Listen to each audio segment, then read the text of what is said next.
ઉત્તર પ્રદેશમાં પણ ધોધમાર વરસાદ ખાબક્યો। મથુરા અને આસપાસના વિસ્તારમાં મુશળધાર વરસાદ। મથુરામાં ભારે પવન સાથે વરસાદ ખાબક્યો હતો। મથુરામાં અનેક જગ્યા પર વરસાદી પાણી ભરાયા હતા। મથુરામાં પણ ધોધમાર વરસાદ અને ઘૂંટણસમા પાણીમાં અનેક જે વિસ્તારો હતા તે ગરકાવ થયા હતા।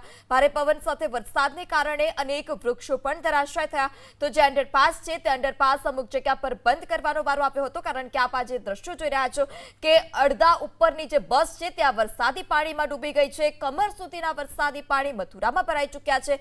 ત્યારે ભર ઉનાળે ચોક્કસ ગરમીમાંથી રાહત પડી છે, પરંતુ જે સ્થાનિકો છે તેમને હાલાકી ભોગવવાનો વારો આવ્યો છે। હોસ્પિટલોમાં વરસાદી પાણી ઘૂસ્યા હોય તે પ્રકારના પણ આપ આ દ્રશ્યો મથુરાના જોઈ રહ્યા છો। અનેક વિસ્તારમાં કેડસમા પાણી ભરાયા છે, તો અનેક વિસ્તારમાં ઘૂંટણસમા પાણી ભરાયા છે।